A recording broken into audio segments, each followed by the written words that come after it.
starts recording. Yep, we're here. We're recording. Hello, hi, marhaba, seta hi, ni hao. We're back. We're back on another Scope remote session. Obviously, we're adhering very strictly to social distancing guidelines. So strict we are that we have someone from the United States today. So even if it wasn't social distancing, we still wouldn't be able to meet. There we go. We have Mushtaq with us today from the US of A. Mushtaq is a subject matter expert in the field of epidemiology and infectious diseases. I'm gonna let her because obviously here we believe in female empowerment, so I'm gonna let her introduce herself and talk about her background and both academic and maybe professional and how it links to what we're going to be talking about today, which is broadly coronavirus. All right, thanks, Salman. Assalamualaikum, everyone. My name is Mushtaq. I am from Columbus, Ohio. OH. Ohio. Yes, but I'm here living in Atlanta, Georgia now, working at a public health agency as an epidemiologist, public health advisor. So what that means is studying disease outbreaks and working with partners, public health partners, to mitigate those risks and create interventions and solutions to those outbreaks. So right now I'm involved with the Ebola response that's happening in the DRC. Alhamdulillah, like there have been no cases for the last few weeks, and we're nearing the 42 days of no cases, which is really great news, meaning that the outbreak is basically becoming under control, which is great. And I'm moving over to coronavirus response soon. So I have some knowledge on coronavirus, and I look forward to sharing it with you guys. In terms of my background, I went to Emory University, and I received my MPH Masters of Public Health from there last year with a degree in Global Health and Epidemiology and a concentration in infectious diseases. So that's where I'm pulling my insight from. Forgive me if I mess up, or I have some facts with me just to ensure that I am giving you guys the most up-to-date and accurate information, inshallah. But yeah, I look forward to talking with you guys, and I'm so excited to be on Scope. I love you guys. This is a great channel. Hey, can I just say hashtag Black Muslim Excellence? Yes. You threw Mushtaq threw in things in there that I did not even understand. You know what I mean? Global health. and I don't even know what that means. You know what I mean? Okay, mashallah. You should know, inshallah. So inshallah, that's the idea. Mushtaq, before we get into it, for the people watching, I mean, I think this is the first time I've come across someone, especially from our background, who is involved in this kind of field, and it sounds incredibly interesting. So do you mind just kind of quickly talking to us about how you got involved, what sparked your interest in the field, from undergrad to masters to where you are right now, how you got involved and where your interest came from? What sparked your interest? Yeah, sure. Okay, so like I said, I went to OSU, Ohio State, and my first year of university, I was pretty clueless on what I wanted to study, actually. I wanted to go into journalism, but, my parents were like, you need something more stable. Journalism is not a stable career. What are you doing? Like, you should get into the sciences. So then I switched. Yeah, shocking.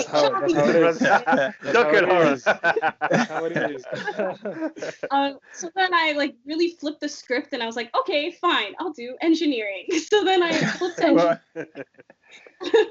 Which is, I was thinking, oh, cool, I could be an inventor. It was a very, vague understanding of engineering.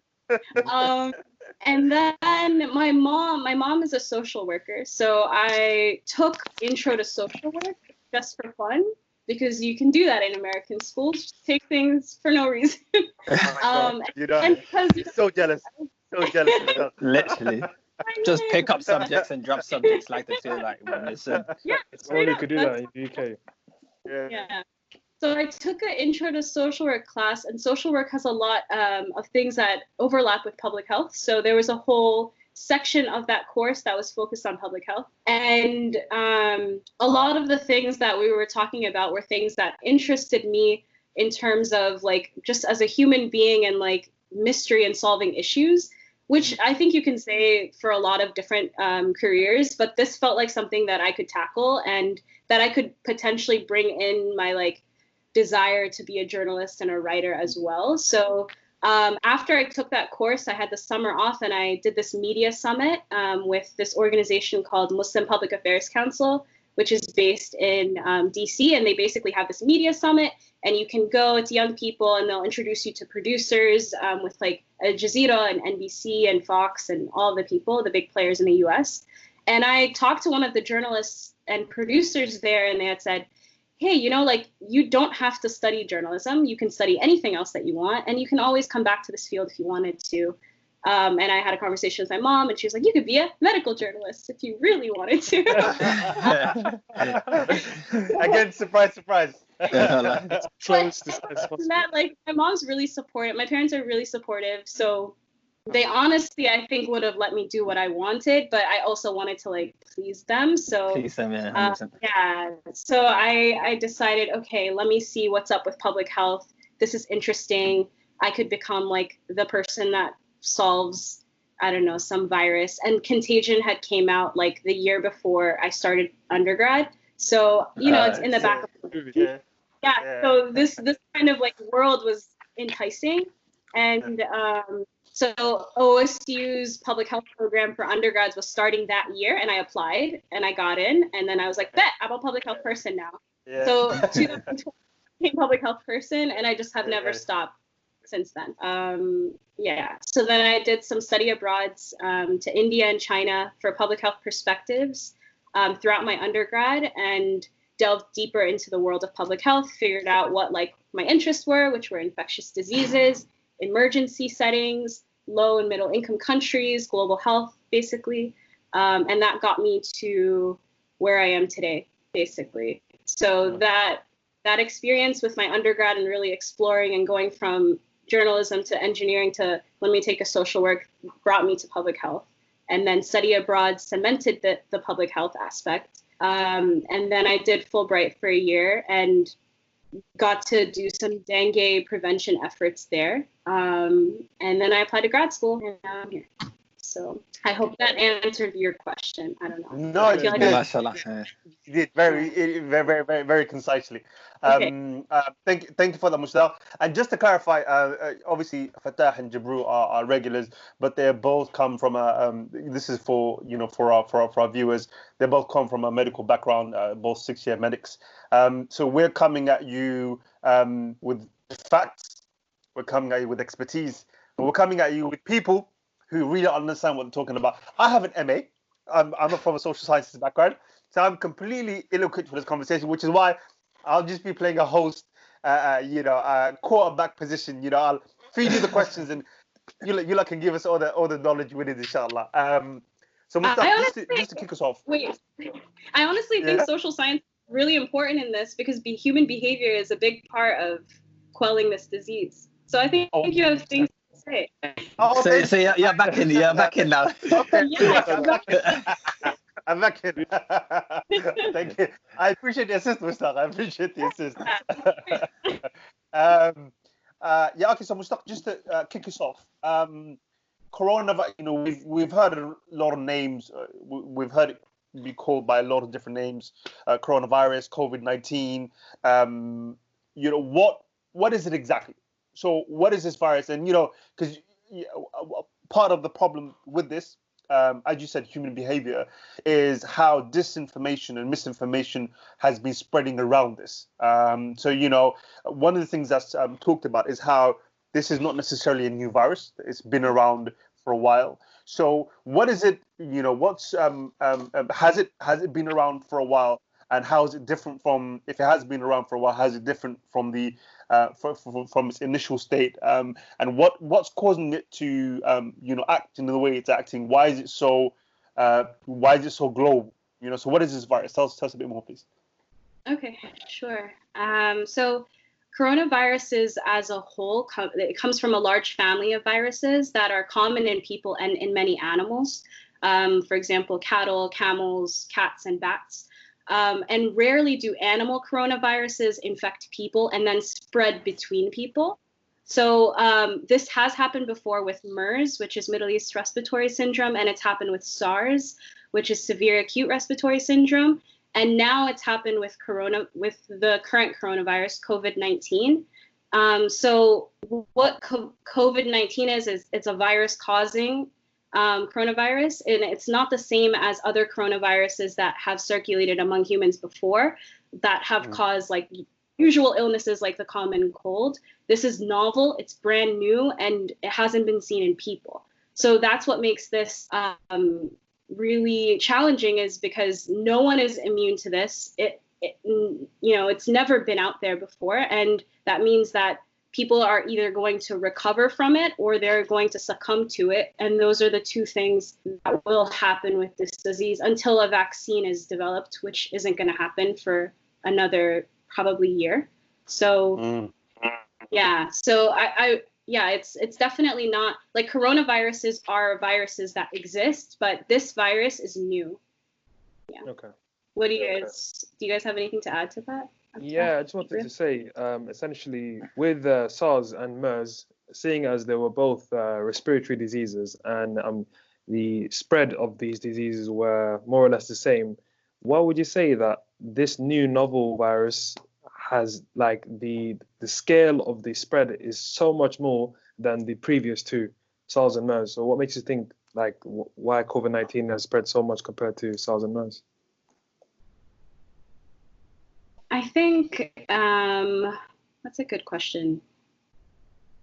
I think with SARS, there was the virus itself didn't have the capacity to spread as quickly as coronavirus has, and essentially the people that got SARS were contained fairly quickly, and it wasn't as infectious as this disease is. Okay. Like this illness, it's still being discovered and researched what actually happens within the virus and how long it survives on surfaces and stuff. But it's to just be more infectious than MERS and SARS are. Okay. I think also basically by the time the nations decided to take this seriously, I think it had already spread. Yeah. So, like, COVID, yes, it's more infectious, but by the time it had been around for a couple of months or so in China before the West already thought, oh, okay, like this actually is spreading and we need to take it seriously. And by that time, I think it was too late, because you're dealing with cases. Anyone that has symptoms now were probably infected 2 weeks ago. So, and that's where the problem lies. You know what I mean? It's a domino effect. It's the incubation period. Yeah. Sorry. I was just going to say the incubation period in this particular case is probably up to 14 days. Yeah. So it's like you can walk around and have the disease, and then you might not know that you're spreading it with your droplets. And I've even seen some sources that you talking, singing, anything, is still essentially spreading the disease, rather than people just think it's just coughing. But you just talk to another person is still very highly contagious, basically. Yeah, exactly. That brings us kind of to the next question, quite nicely, Jibril, which is, what are the symptoms, and how does it spread? Okay, so the two hallmark symptoms that so far that have been listed are the fact that there's a continuous dry cough. So people need to distinguish what's a dry cough and what's a wet cough. A wet cough is where, there might be some phlegm or some sort of sputum that comes out of your lungs when you cough. But a dry cough is just a simple cough where there's not really anything coming out. And this could be a new onset cough, so you may not had it for a while. I mean, you may have not had it before, so you have it now. And the other one is the fever. So when we say fever, the usual body temperature of a human being is around 37 degrees Celsius. But this fever will go a lot higher, to the point that you might not even need a thermometer. You'll actually feel it in your chest, in your back, and you'll be sweating, and you'll be basically very hot to the touch. And those are two hallmark symptoms of this disease. There are other symptoms that we're hearing about now that also are considered part of the disease, such as shortness of breath or dyspnea. The other ones are a loss of sense of smell and a loss of sense of taste is also very so. And the thing is, a lot of people are experiencing these symptoms in different orders. Some people might have the sense of smell, loss and smell first compared to the cough, and there's a lot of confusion in this case. So I think that's why people are, not really thinking they have it when they might have it.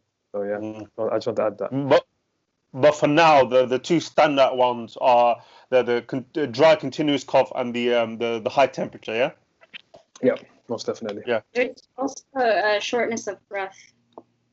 Okay, and shortness of breath. And also shortness of breath too. Okay.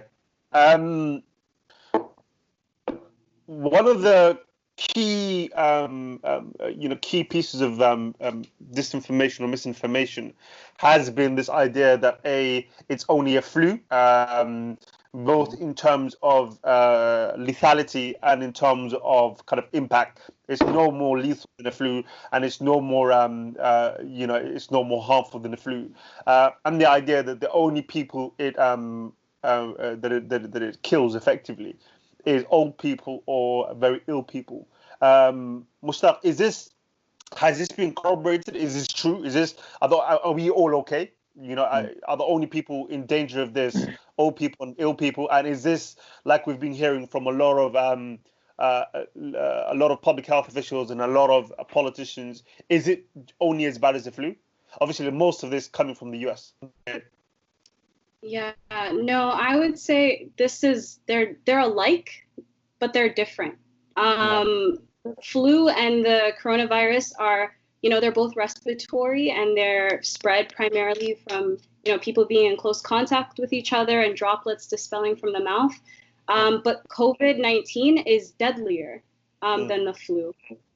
So I'm looking at data here, like data from China shows that each coronavirus case seems to infect 2 to 2.5 additional people than the flu does. So this is deadlier than the flu. The infection rate is higher, and also not only the elderly or people that are likelier to get the COVID-19 aren't the only people that are likely to die from it. Young people are also dying from this. Many 30-something-year-olds are dying.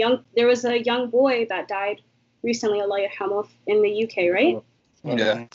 Yeah, like young people are also succumbing to this illness, and it's important to take it seriously because anyone could get it and anyone could, have negative consequences because of it.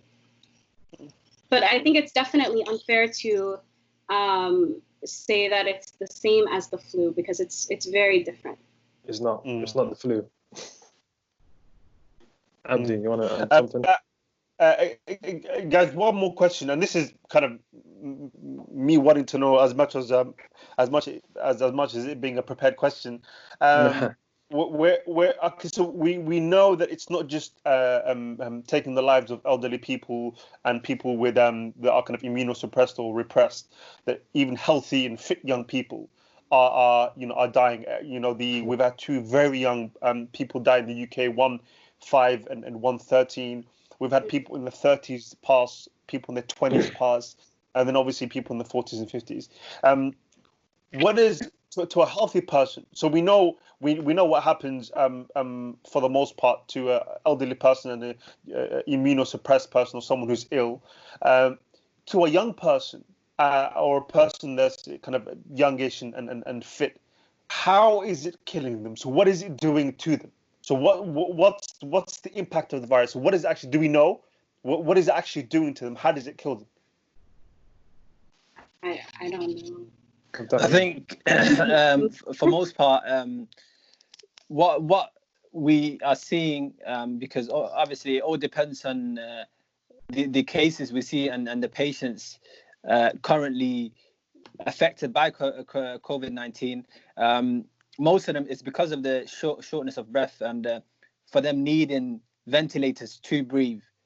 And I think regardless of how it affects you, what you don't want to happen is for you not to be able to breathe and for you to use machines, because the problem is now is there's not enough ventilators.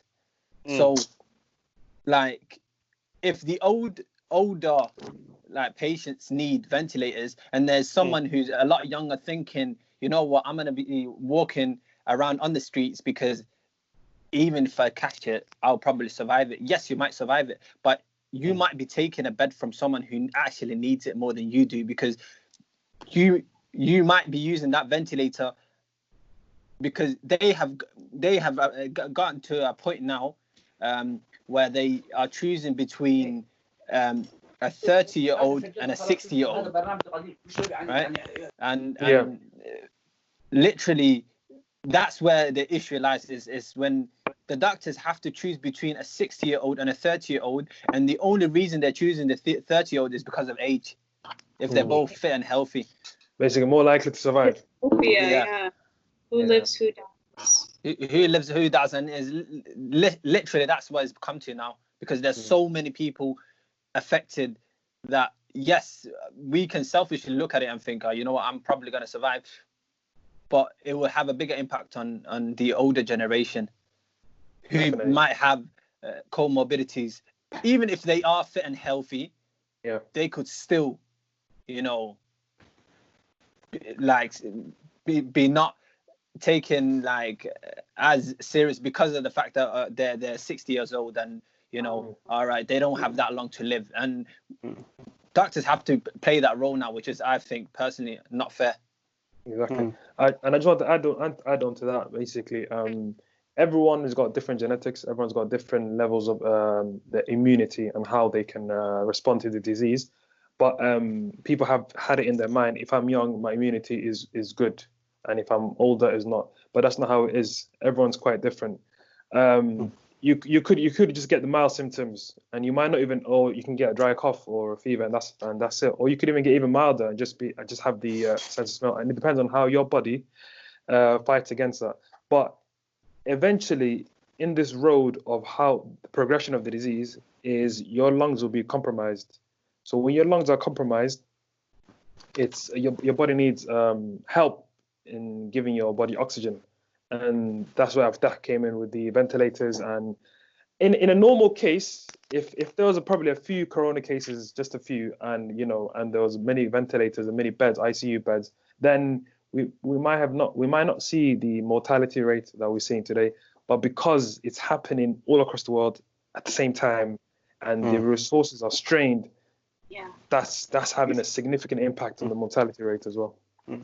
So when we say obviously shortness of breath, what is the virus actually doing to your lungs? So in your body, what's actually happening? So in your lungs, you have these little bubble-looking things called alveoli, and this is basically the surface where your oxygen and carbon dioxide, there's like a transfer of substance, oxygen to your blood and then carbon dioxide out. So this is one of the most important parts of your body.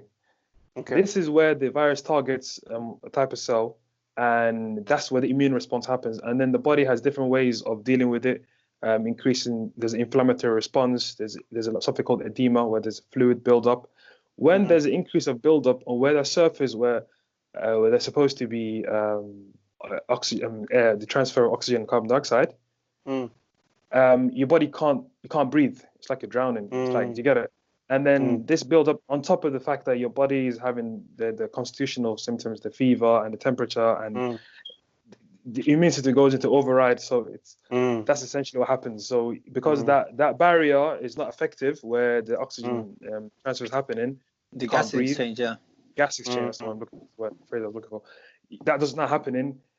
that's where you feel like your shortness of breath. So, you know, like say now you're breathing, you should have about maybe between 12 to 20 breaths per minute. That's how the normal person is for you.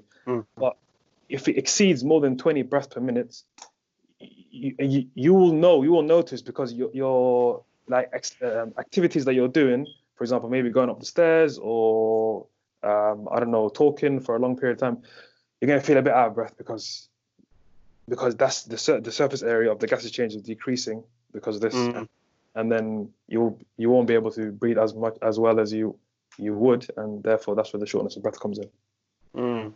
So basically, it attacks the place in your lungs where it turns carbon dioxide into oxygen. So the place where the exchange happens. Yeah. Okay. All right. Mushtaq, we talked. You mentioned very briefly earlier about you know, what the virus, you know, how the virus how it transmits.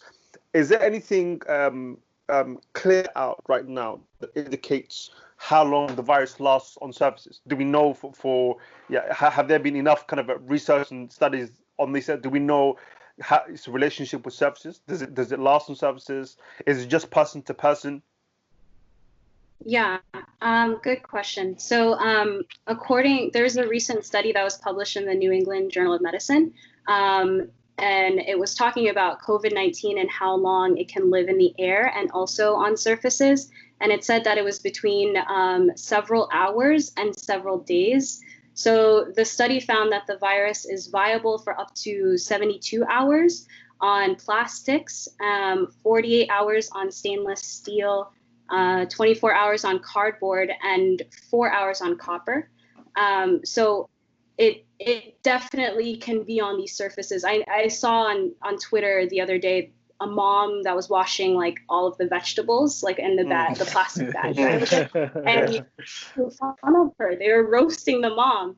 But she's right. Like, you should probably be washing like everything you bring into your home, because you never know, you know, the person that was handling your groceries, for example. 100%. And also, I think that study also published that was also detectable in the air for 3 hours. So someone may have been, for example, like in the grocery store, I don't know, like some space that you are now occupying, and they were infected. And, you know, that's why it's important for you to be wearing a mask when you're going out into the world. That's why it's important for you to be washing your hands once you've returned from the world. So yeah, definitely these things live on surfaces. They're in the air.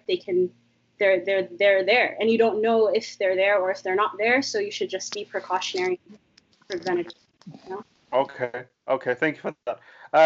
Another question is, you know, we're told that we should cover our faces, and you know, the advice on this, you know, it's been constantly changing. So, you know, different agencies in different countries have had different approaches. The WHO has, for instance, and please correct me if I'm wrong, has said that, you know, only people who are who've got the virus should wear a mask. Whereas in certain Southeast Asian countries, where I think Japan, they said that even though the public health approach hasn't been the best or the right one, because they have a culture where everyone wears a mask, transmission rates haven't been as high. So, Mushtaq, tell us a bit more about what kind of masks work. Do homemade masks work? You know, I read something about how, because of the size of the virus, it can, you know, and how permeable the fabric of whatever you're using as a homemade mask, it might be effective, it might not be effective. You know, what kind of masks work? What kind of masks can homemade masks work? I think so. You know, the official like masks that, you know, the blue masks that you see everywhere. I think those are obviously that's better than wearing a homemade mask, but we're in a time where now those are hardly available. So covering your face with anything that you can that is durable enough, I think, is better than doing nothing. So in the US yesterday was the very first day, full day of, you know, advisement to American people to cover your faces with some sort of mask, whether that's like a bandana or, you know, whatever it may be. So, I mean, that just that literally happened yesterday. But yeah, definitely, I think if you can find those blue masks, those are obviously better. I think one thing though that we are failing to discuss just generally is when you're wearing a mask, how to remove the mask, how the best way to actually cover your nose and your mouth. Yeah, I think that's part of the conversation that, people could be wearing the best mask, but they may be removing it inaccurately and then wiping that. So does anyone have a mask on hand to practice? Nah. I don't know. No. Oh, run out. We'll have to use our imagination. I wanted to add. Yeah, I don't know. I don't have masks. I'm just gonna go niqabi, I think, when I go in public. Honestly, isn't it kind of crazy how we within a couple of months we've gone from demonizing face covering, especially in Europe, right, to now the official recommendation being cover your face. That's strange times. 100%. Do you think you can? Sorry. Oh, sorry, Jibril. No, please go on. I was wanted to say one more thing about the whole mask situation. I read about the fact that another angle or another perspective on why people should wear the mask as well is the fact that the main way of the virus getting into your body is usually through your lips, nose, and eyes. And some people, there's reports of you probably touch your face in generally maybe 20 times a day if you're scratching your nose and stuff like that. So there's an argument where if you wear a mask, even a bandana, even a hoodie, whatever, you're deterring. There's a physical barrier. You're deterring you touching your face and so on. Do you understand? So obviously it might, people are adjusting the mask and whatnot, but it's better than just people that are just helplessly touching their faces. That makes sense. Yeah, so definitely. Wearing even a bandana will help in that case, basically. I agree. It is so unnatural. It is so unnatural to 100%. Not touch your face, though. It is so hard. Like, you actually 100%. Consciously do it for like a minute or two, and then later on, you just realize, oh my God. 100%. Mushtaq, using our imagination, do you think you can give us kind of general tips and guidelines when it comes to kind of removing any kind of mask you've got on? So you've gone outside, you've come back. What's proper procedure? What should we be doing, and what should we not be doing? Kind of generally speaking. Well, you shouldn't be touching like the front part of the mask. You should be removing it from, if it's connected to your ears, you should remove it from there. And then just take it like this and then toss it, usually, or wash it, depending on if it's reusable.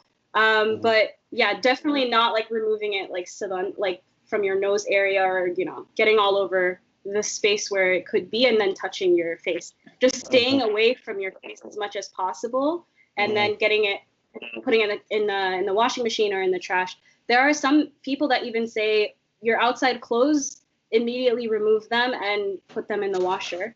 That's another advisement that people are, putting out there. So essentially anything that it could have potentially touched or gotten onto, and that you will be, utilizing in the home and then occupying on your face. So I think what the key thing is to just be suspicious of everything that you are bringing into your home, including your hands. Like, don't trust your own hands until you've washed them. And there's a specific... Yeah, go on, sorry. No, go ahead. I just want to add, basically, when it comes to hands, Mushtaq just reminded us, a lot of people are wearing gloves. And what they'll do is they're wearing gloves, now touching everything, using their phone, putting it back in their pocket, touching their face, whatever. Then what they do is remove the gloves and your hands are clean, okay, but now you're touching everywhere your gloves touched. So, do you know what I mean? It's like illogical. Yeah, man. Head on though, they're trying. Okay, they are trying that. But this is why this is important. We're misconceptions, misinformation, things that people might be doing without knowing what they're doing. Because I think, and you've pointed out to this, Fatah, is that a lot of the things that we're telling people not to do is things that are ingrained in them very naturally. Yeah. People, touching your face. I think nearly every single, I say nearly every single, most of the kind of public announcements made by officials and politicians, where they've made these recommendations and these guidelines for people, were done whilst they were doing, the exact same things they told not to. Whether it was in the States, whether it was in Europe, they'd shake people's hands, they touch they touch their face, and it's all very unconscious. It's because these 100%. Things are very great enough. So it's it's a process, but it's something that we have to kind of really very quickly adapt to, because the more vigilant we are with these things, the lower the transmission rates will be. And like Mushtaq said, be suspicious of everything.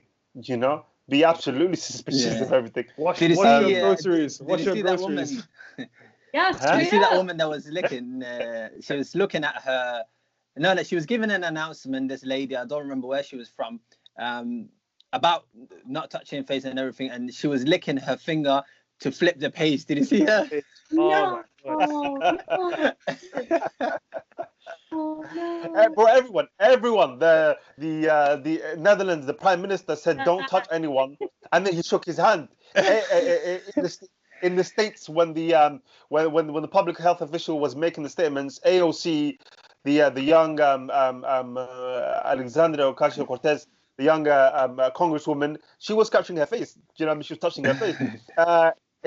This isn't a comparison, an example we want to talk about, but our own Prime Minister Boris boasted about shaking the hand of people who have the coronavirus. So it's there's a lot of, and it's not just normal people at every level of society. We're not kind of adhering to it in the way we're meant to, but hopefully stuff like this will help equip people with the right knowledge in how to take care of themselves and their families, in order to decrease transmission rates. Mushtaq, and then to the rest of you gentlemen, are there any, again, WhatsApp? We released an episode recently about how our parents should be banned from WhatsApp because the amount of misinformation in these things. Oh my God! It's like onions solve everything. Oh God! And then I think the worst thing that's come out of it is the warm milk and garlic combo. I've had that.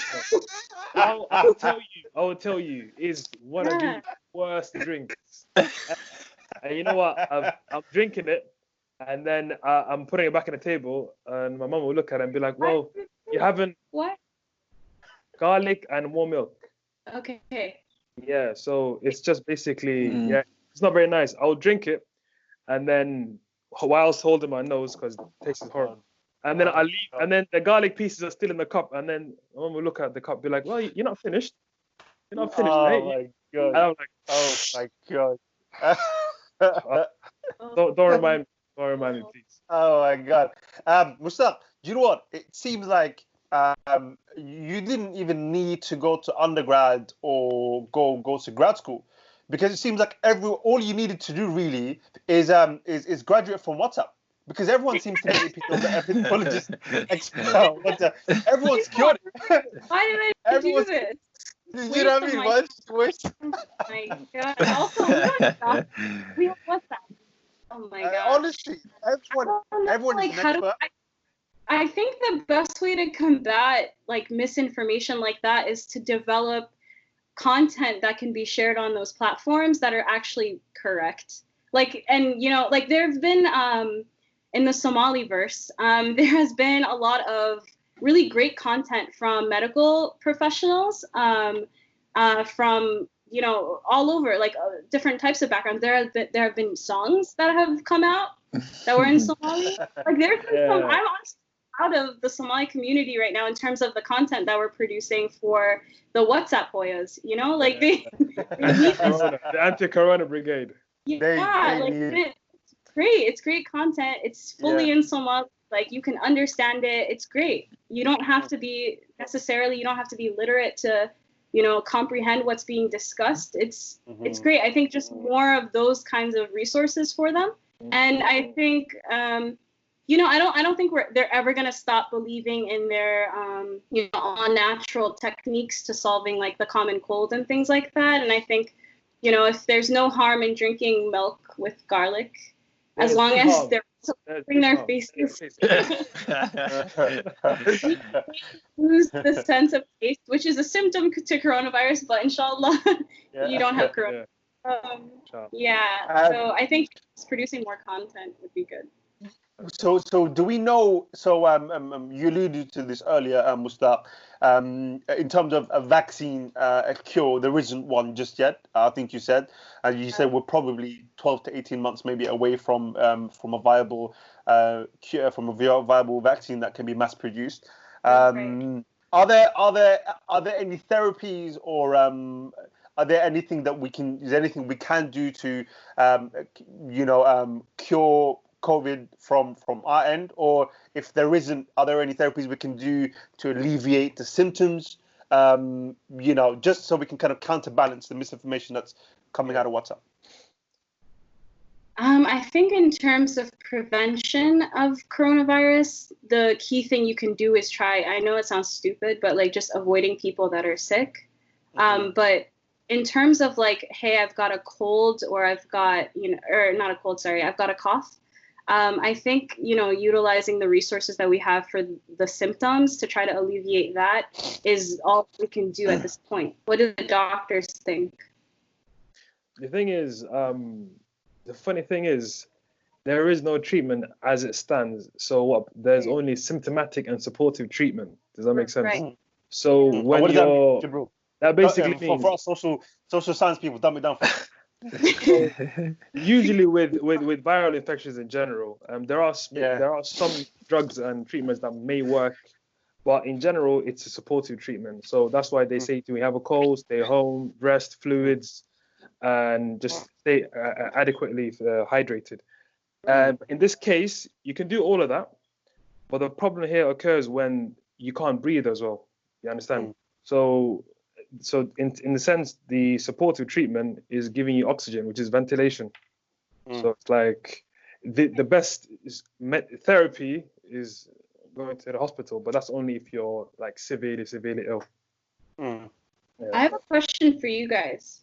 I've read that in the UK there are people that are coming door to door to see how people are doing and if they are a priority to go to the hospital. Is that true, and how is that actually look on the field? Nobody's come to my door, and if they came, I wouldn't open the door. No, I mean in terms of like people that are sick asking to go to the hospital. We have a system. We have something called the NHS 111, where it's like an online website, and you just put in your symptoms, and then they will then advise you if you should go to the hospital. But even as a regular person, if you feel really, really ill, you can call the ambulance service, and they'll take you, and they may assess you on the spot. I'm not entirely sure, but obviously, if you feel to the point that you cannot breathe, then they'll most likely admit you and then test you, and then if you do have the virus, they'll keep you in. It depends on the symptoms. What happens usually is if your symptoms are bad, the ambulance and paramedics will come to the house, assess you, and if they think you need to go into the hospital, you will. Depending on your symptoms, they might recommend that you stay at home and self-isolate, and it's the best thing to do because you can alleviate the symptoms at home. A lot of people, the reason why they tell you to self-isolate and call 111 is everyone feels like they're dying when they're a bit sick. Do you know what I mean? So if you give the decision and autonomy to the people and tell, if you're feeling these symptoms, then come to the hospital, then the hospital won't be able to handle that. So depending on which country you're from, there is a system in place. Just go to NHS or wherever you're from and just check what you need to do. But I just wanted to second the point Mushtaq made in terms of home remedies. I was actually reading WHO earlier, and they were actually saying yes, maybe you can use home remedies to alleviate the symptoms. And I know for a fact, like, depending on which household you're from, my mom, every morning we have garlic, ginger, turmeric, and lemon, which is, I was there like, Mom, come on, man. She's like, nope, you're having it. So yeah, use home remedies. We don't know whether they work or not. We don't know a lot about this virus, so doesn't harm you. Yeah.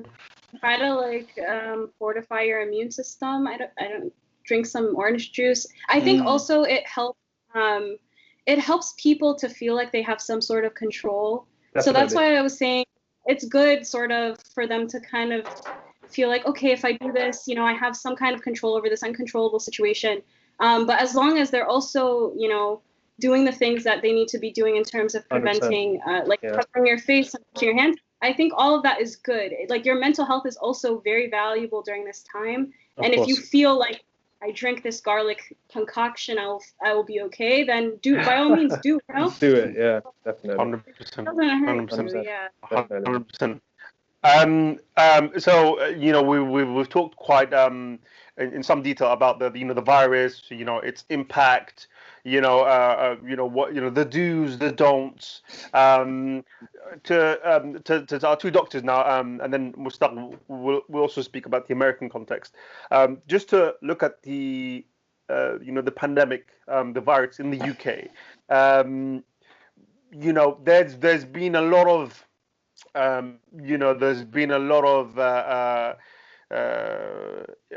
evolution, shall we say, in terms of what the government has been saying about what should be done in terms of the approach and so on and so forth. We've gone from, quote unquote herd immunity, which of course is being denied by the government now. But, you know, there's plenty of evidence that indicates that was the government stance in the beginning, to a complete 180, to, with the social distancing now and the locking down, the lockdown of the country, more or less. Do you think that as a country, do you think we're taking it as seriously as we should? What do you guys think? Especially from what you're seeing amongst the kind of people, amongst the population. Do you think we're taking it as seriously as we should? I think initially we weren't. So I think we responded a bit too late. We should have taken it more serious than we did. Like you were stating earlier, Salman, our Prime Minister was kind of misinforming and leading not by example initially, and consequently, obviously, he is positive for COVID-19. So obviously, there is a problem here in the United Kingdom. Obviously, population has a lot to do with it, but also the mindset.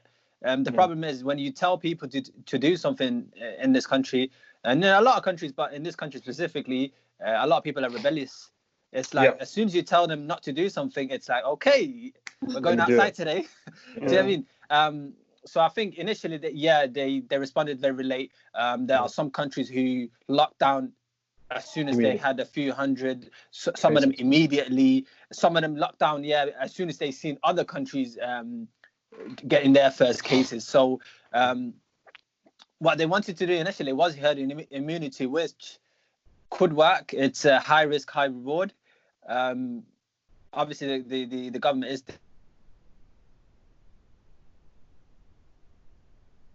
Hello? Fatah? I think we lost you there for a minute. Abdi disappeared. Abdifatah, Ali. You're experiencing some technical difficulties. I've always wanted to say that. Please bear with us. We'll be back shortly. Abdifatah, let's see. I'll remove him. Are you guys in London? No. We're in Birmingham, which is even better than London. Yeah. Okay. Yeah. That's why Birmingham is the second city. The second biggest city? Yeah, it's second biggest after London. Yeah. Cool. Yeah. Are there and it's better than London. All I can say is Salman's area, my area, probably got some 5G towers set up already. Yeah, Salman. They've yet to get to Abdifatah's area. They yet to come to Abdifatah's area. Good. There's a lot of Somalis here, mashallah. Yeah, I'm jealous. There aren't that many Somalis in Atlanta. Wait, There we go. Atlanta. You're back. Welcome back, mate. Welcome back. Welcome back. Sorry, guys. I think internet in Birmingham is a bit shocking, huh? No. Excuse me. We're both in Birmingham. We have no. Don't impugn all of Birmingham. This is your area, mate. You haven't got the 5G tower near your house yet. That's the problem. Abdifatah, he lives, I think, northwest. So he lives in this area that's technically not really part of Birmingham. So he always likes to show off the fact that, I'm not really from Birmingham. I'm better than you guys. Listen, but your interconnection's not matching up. It's not matching up, man. No comment. Okay, Fatah, do you know what you were saying just before you cut off? Yeah, I was saying Sweden and a few countries like that have taken a herd immunity approach, and their reason for it is people do suffer from seasonal depression, and obviously they're taking people's mental health into consideration. And their neighbor in Denmark, they're saying like they have gone into full lockdown and their numbers are not much better. They are better, but not much better. So they're taking the whole herd immunity approach, and of course it's high risk, high reward. So obviously you just need to take an approach and stick by it. So this country, I think we took an approach a bit too late, and now we're seeing the consequences of it. I just wanted to add with that, is the fact that, some measures that you might see China or India or other countries make, for example, there's some reports that China, they basically, I think they own all the databases that you have, and they keep track on you, and they know exactly what you're saying in your conversations. There's an app called WeChat that they all use, and like everything that you're saying, they're reading, and they're putting into a big database. But they also have your medical history, and they measure your temperature like every 5-10 minutes, and you know what I mean. And there's some videos circulating about the Indian police hitting some young boys in the street, telling them to go home and stuff like that. And it depends culture to culture what each country is doing. And if the UK were ever to somehow go close to any of those methods, then it will be labelled as draconian methods, and that we can't really do that because of the liberty and freedom of our people. So there's a balance that you have to appreciate, where you want full lockdown, you want the people to adhere to the rules and to flatten the curve as much as possible, but at the same time you don't want it to have a mental detrimental effect on the population, essentially. So there's that game they're playing right now. Absolutely, and it's a very fair assessment, Jibril, because for all of China's ability to go and take the kind of measures that they put in place, you have to take into consideration the political model that they have. And there was a report on I think it was either the Washington Post or New York Times recently that indicates that the fatality rates in China have actually been suppressed, and that instead of the 3,000 to 4,000 fatalities that they've had in China, it's probably closer to 40,000. So that also gives an indication as to it's China is lauded a lot about its approach but more often than not their approach has been one mired in a lack of transparency, and that is the modus operandi of China. So we take that with a grain of salt. Mushtaq, taking a trip across the pond, stateside. Obviously, you have a unique perspective as a practitioner, and as someone with the kind of background that you have, both academic and professional. From a public health lens. And from a personal lens too, of course.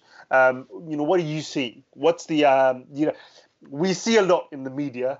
There is a lot of hyperbole, and there's a lot of I'd say not necessarily misinformation, but rather sensationalization by the media. So from your perspective, what has the American response been like? What are we seeing? What's the impact been on the ground? Tell us your thoughts. Yeah. So I think, similar to what Jibril and Abdifatah are saying, in terms of like finding that balance between like getting people to stay home and also for people to be taking it seriously rather than having laws be forceful in people staying home. That's been an interesting balance here in the US. We've been seeing a lot of rather than information and leadership coming from the federal side of the government, you're seeing it more on the state and local side. Governors are standing up and declaring their states of emergencies, declaring lockdowns of their states. You're seeing that happen. Whereas, on the federal, like presidential level, you're seeing a lot of confusion and, a lot of bureaucracy going on there, or like information coming now and then, literally 5 minutes later, the opposite information is being provided. So a lot of the leadership is coming from the state level, which is confusing because, people can travel between states and rules that are in, New York don't apply in Florida. So now you're seeing cases in Florida going up. And then, now there's a declaration of state of emergency in Florida. So it's almost like, let's be more proactive. Why not have the entire country, go on this lockdown? Why are we being so slow to act in that sense? That's been frustrating. On a level of like a public health person in the US, people are taking it extremely seriously. Everywhere you look, there's coronavirus news, there's messaging on the apps that you're on. I'm sure this also is happening in the UK. Like if you go on Spotify to listen to music, boom, it's coronavirus. If you go on whatever app you're on, coronavirus. When you're going to the stores, there's notices of coronavirus, there are announcements, everyone stay 6 feet apart. So people are on the ground acting very seriously about this. But when you go and if you watch like the media, it's kind of honestly like a lot of people are facing like burnout. You're tired of it. You don't know what to do. You're stressed. And then on since we have private health healthcare, that's been a whole, in my opinion, this is all my opinion. Oh yeah, private That's what you hear from Mushtaq. Your opinion. How's that? Period. Like it's not good enough. Like there are hospitals, private hospitals here in the US that are cutting salaries of medical professionals because the ER stats are low, because there are no longer like elective surgeries and people aren't coming in for broken whatever because they're scared of coronavirus. So the response on the hospital level is let's cut ER like professional salaries, because the healthcare system here in the US is all business, it's all dollar signs. And so like that's the way things operate, So that's been crazy to see. And obviously overwhelmed hospitals are already a thing here. And then now on top of that, we've got coronavirus. So it's been, for lack of a better phrase, a hot mess, I think. But like people are obviously taking it seriously. Correct me if I'm wrong. Have they like frozen like testing people for COVID-19 in Minnesota, for example? Like how does that work if you're stopping testing people in certain states? They've stopped. I don't know. I haven't heard this. Because someone was telling me basically they're not testing people no more in Minnesota. They've stopped that. So for me that's bizarre. Well, I know that there are some places where there is just no testing kits. So what the doctors are just operating under the assumption that this person has coronavirus. So it's kind of like if you have the basic like symptoms that we've been hearing about, shortness of breath, cough, fever, then it's just kind of presumed that you have it due to lack of testing kits. So that's a problem nationwide, is lack of testing kits. I think there was a new test that just came out this last week that is supposed to be, a godsend and help, with the testing numbers. But yeah, it's just like there are no tests to be taken, so the presumption is there that you have it. Yeah. So that numbers can actually be higher if. Oh, definitely. I'm sure I think right now we've passed 300,000 cases. And of that, I think over 8,000 people have died. And that's just, I think today's, like, by the time you post this, it's out of date. Like, yeah. Many, and I think projections, Dr. Fauci, he's with the NIAID, National Institute of Allergies and Respiratory Diseases, something like that.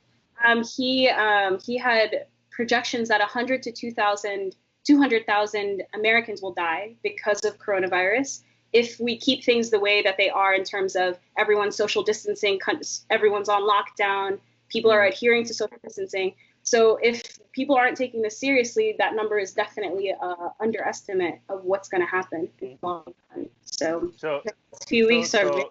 So the lead public health guy, federal public health guy in the States, his estimation of 100 to 200,000 deaths is a best case scenario.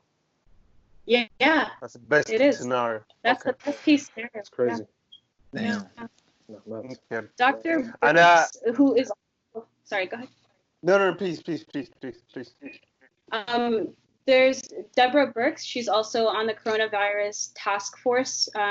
Every single day, these people are on the TV talking about what's going on with coronavirus, which is good, but also could be bad if Trump is speaking and says the opposite of what they just said. But she has said she was saying that that it's the next few weeks are extremely important. And that she was advising that people even stop going to the grocery store and the pharmacy and the like in the next couple of weeks. Anything to stay home and away from people to keep your family and your people safe. So apparently these next coming weeks are going to be peak when people are being infected with the disease. So just keep that in mind as well. So the estimate that, all of this is under control by Easter, baseless assurance. Like, not gonna happen. Isn't Easter? I think it's next week, so. Yeah, more or less, yeah. It's next week. More or less. It's like, this is gonna get a lot worse before it gets better. You read my mind, Mushtaq. That was literally the next question. You beat me to the punch. Mushtaq, and to the rest of you guys as well. A lot of people seem to think that with the COVID situation, it's a temporary thing. Whether it's the next 2, 3, 4, maybe even 6 weeks, and after that, everything is back to normal. What does the future look like?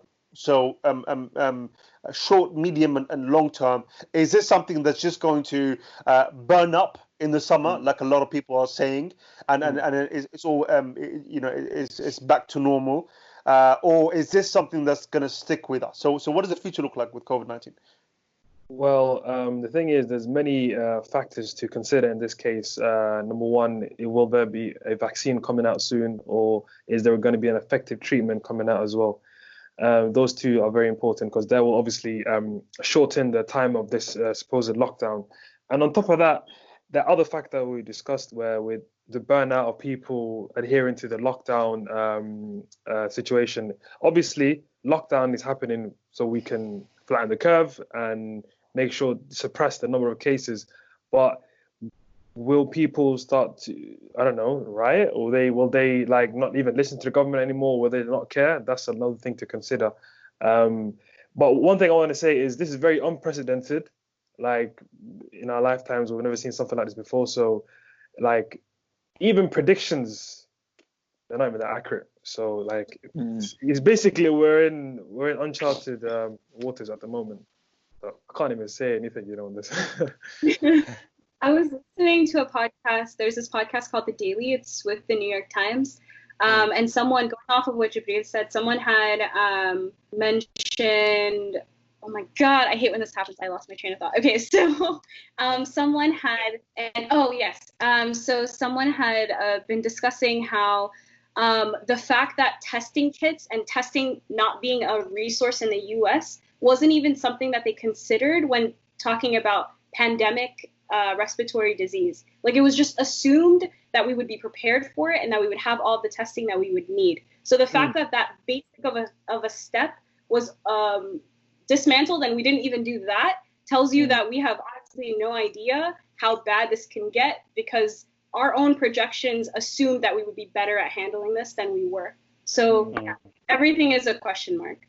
And Mushtaq, I read something about how this even with a cure, a vaccine, that the coronavirus could very well be similar to the flu in its cycle, so that in the winter there might be flare-ups again, and that we might potentially have to enforce some form of social distancing in the near future whenever there are flare-ups. But that to the side, I mean, that's more of a policy question, but that to the side, even with a vaccine, is the coronavirus going to be part of our future moving forward? Okay. Hello? Mushtaq? Mushtaq, go ahead. I don't think that this is going to just disappear off the face of the earth. In terms of like warm weather stopping the outbreak, I think we don't know yet.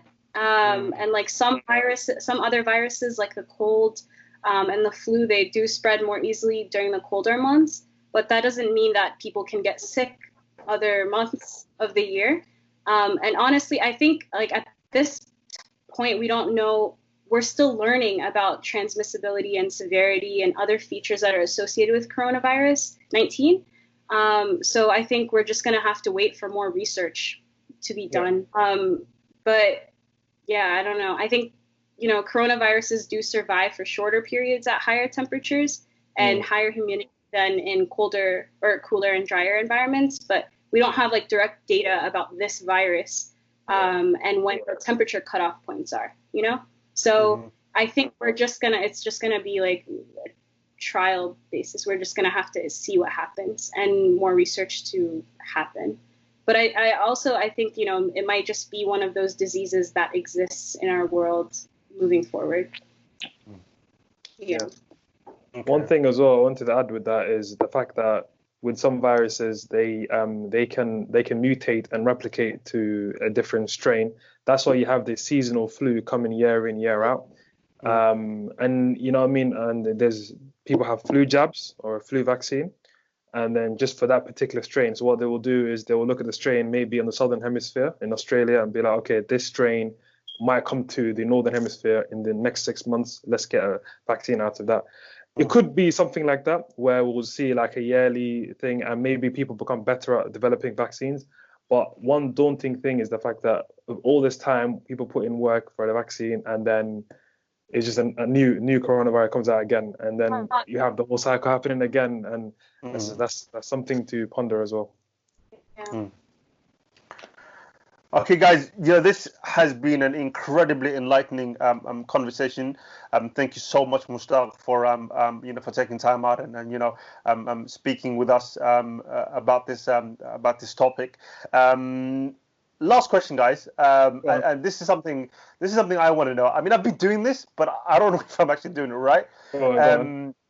So basically, with antibacterial gel, obviously the clue is in the name, it's antibacterial. Does it actually impact the virus? So does it actually? We know washing your hand is the best thing, but what does it do? Like, does it actually help? Does it kill the virus? Does it not kill the virus? Does it? So what does it do? And is it actually helpful? Okay, so with hand sanitizers and antibacterial gel, obviously before the corona, people only really cared about bacteria, so that was antibacterial, right?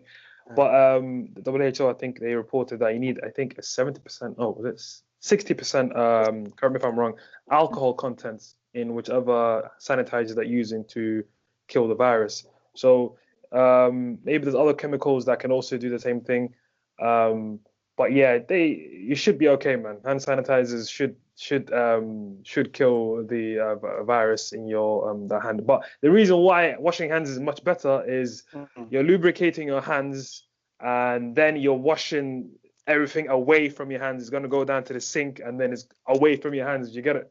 So obviously, the best thing to do is to go to a sink. If you don't have access to a sink, then the best thing to do is to use hand sanitizer. Don't let it give you a false sense of security and go all mad and touch your face again. But obviously, you know, it's like another precaution. Do you know what I'm saying? So, yeah. Ditto. Spot on. Fine, yeah, excellent. Wait, so to clarify, the 70% alcohol content, 60, does it kill the virus? Oh, sorry, 60. Does it kill the? Do you know what I mean? We're trying to get lit. Astaghfirullah, I'm kidding. I'm kidding. Does it? I'm kidding. So does it? What does it do? Does it kill the virus? Does it make it less transmissible? What does it do? You know, Salman, in science remember, talk to me like I'm a 5-year-old. I stopped science a long time ago. Okay. You know, it's Salman, you know, in these kind of cases, you can't say 100%, 60% alcohol kills a virus. You get it? Yeah. But the reported cases But that from a science perspective, I heard first some people say it kills the virus. Some people say it doesn't kill the virus. Some people say it dissolves the fatty membrane and makes it less. Wow. Do you know what I mean? Wow. Big There's word. no science here. Big You know what I mean? Yeah, I just did it real quick. I like Salman. So run us through the science. So what does it actually do to the virus? Well, first of all, Rav, you should have told me to look up in pathophysiology on hand gels and that. I'm flipping virus, isn't it? All right, listen. We'll pass the buck. Listen, tell us, what does it do? Right, I'm stuck. I ain't got a clue. I've read. The thing is, depending on where you read, it tells you something different. But what they're saying is it breaks the virus up and literally just the membrane. So, like you said, the membrane, it breaks it, and you know it can't. That's all I've read, to be honest. But I ain't got a clue. I'm trying to not spread like we've been talking about misinformation all this time. Misinformation. Okay. So suffice to say, it helps, but the best thing to do is to wash your hands. That is the most best thing to say. 100%. Yeah. Okay. Excellent. And on that, you know, great piece of factoid. Again, thank you guys for joining us for this discussion. We've had today with us the inimitable Mushtaq Dualeh, incomparable, of course. You know, thank you again for coming down and having a chat with us on this. Thank you very much. Jibril, as per usual, thank you guys for being part of this discussion, and thank you guys for watching. As per usual, please do comment, like, and subscribe. Don't do it for us, do it for Mushtaq. You know, we can't have this black one and you don't like the video. That does not work. It does not work. Thank you for watching, guys. I don't know what it is about this this period in time, but we've been incredibly productive and consistent. So you know, I'm just really proud of myself and all of you guys. So you know, a little pat on the back for everyone. Definitely. You know, yeah. So guys, obviously stay safe. May Allah protect us all. And we'll catch you guys on the next one. Peace.